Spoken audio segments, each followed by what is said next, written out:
Praise the Lord everyone. सबको जय मसीह की। आइए हम सब उस वचन को पढ़ते हैं जो पवित्र वचन हमें परमेश्वर के दास अपोस्टल अंकुर यूसुफ नरूला जी द्वारा और परमेश्वर की दासी पास्टर सोनिया यूसुफ नरूला जी द्वारा दिया जाता है। आइए हम सब उस पवित्र वचन को पढ़ते हैं।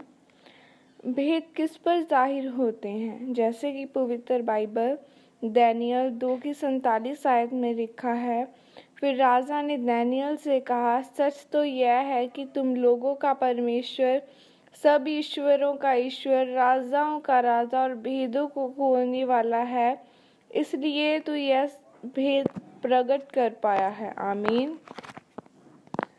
मेरे प्रियो, परमेश्वर आज भी अपने नबियों पर, अपने लोगों पर अपने भेदों को जाहिर करता है, लेकिन परमेश्वर अपने भेद उसी पर जाहिर करता है जो उसके साथ वफादारी और पवित्रताई के साथ चलता है और जिसका परमेश्वर के साथ मजबूत संबंध होता है। मेरे प्रियो, अगर आप बाइबल में दानियल के बारे में पढ़ें तो आपको पता चलेगा कि कैसे परमेश्वर ने अपने भेदों को उस पर जाहिर किया। मेरे प्रियो, आप जानते हैं कि दानियल दिन में 3 बार प्रार्थना करने वाला व्यक्ति था। उसका परमेश्वर के साथ मजबूत संबंध था और वह परमेश्वर के साथ पूरी वफादारी और पवित्रताई के साथ चलता था। इसलिए जब राजा नबूकदनेस्सर के सपने का अर्थ कोई भी बता नहीं पाया तो राजा ने दानियल को बुलाकर पूछा और दानियल ने राजा के सपने का अर्थ फल समेत बता दिया। मेरे प्रियो, किसने दानियल पर उस सपने का अर्थ जाहिर किया?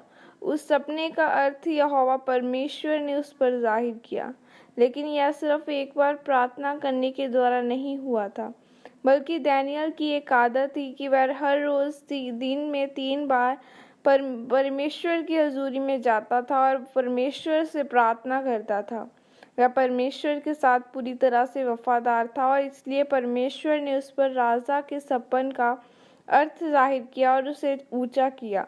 आज लोग परमेश्वर से भेदों को तो लेना चाहते हैं, लेकिन पाप नहीं छोड़ना चाहते, नशे नहीं छोड़ना चाहते, सिर्फ आशीषित होना चाहते हैं, लेकिन बॉयफ्रेंड गर्लफ्रेंड को नहीं छोड़ना चाहते।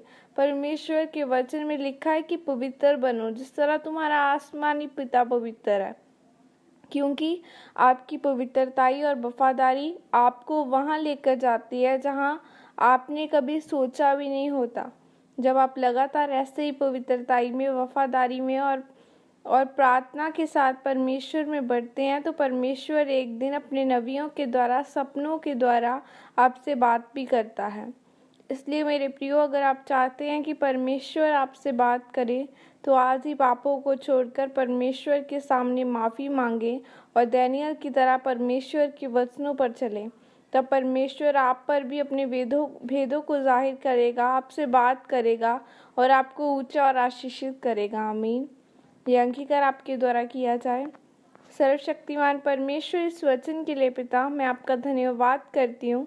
पिता परमेश्वर, मैं अंगीकार करती हूँ कि मैं अपने सब गुप्त पापों को छोड़कर आपके साथ पवित्रताई में और वफादारी में चलूँगी और आपके नाम को ऊंचा करूँगी। प्रभु यीशु मसीह के सामर्थ्य नाम में मांगती हूँ। आमीन आमीन। आइए मैं आप सबके लिए प्रार्थना करती हूँ। सर्वशक्तिमान परमेश्वर, मैं आपका धन्यवाद करती हूँ खुदावंद इस वचन के लिए। पिता परमेश्वर, आपके वचन में लिखा है यीशु मसीह के कोड़े खाने से तुम चंगे हो चुके हो। ऐ मेरे जिंदा परमेश्वर, आपके कोड़े खाने से हम चंगे हो चुके हैं खुदावंद। हर एक परमेश्वर अनुग्रह के लिए, हर एक छोटी वस्तु के लिए मैं आपका धन्यवाद करती हूँ परमेश्वर, क्योंकि आपके बिना हम कुछ भी नहीं है खुदावंद। आपके बिना मैं कुछ भी नहीं हूँ पिता परमेश्वर। अगर खुदावंद आज अगर मैं बोल पा रही हूँ, अगर ये लोग सुन पा रहे हैं पिता परमेश्वर, तो तेरे अनुग्रह की वजह से ही है खुदावंद। इन्हें अपने अनुग्रह से भर ताकि परमेश्वर ये तेरे नाम को धन्य कह सके खुदावंद। खुदा, आज आपकी सामर्थ इनके जिंदगियों में जाए, शैतान की योजना इन लोगों की जिंदगियों में से खत्म की जाए।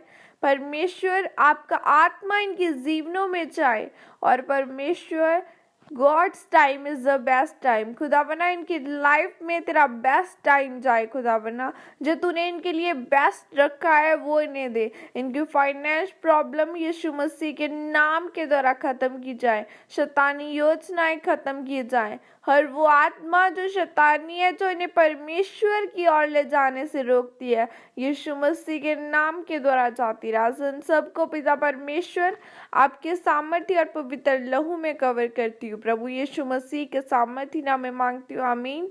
सबको जय मसीह की। God bless you all.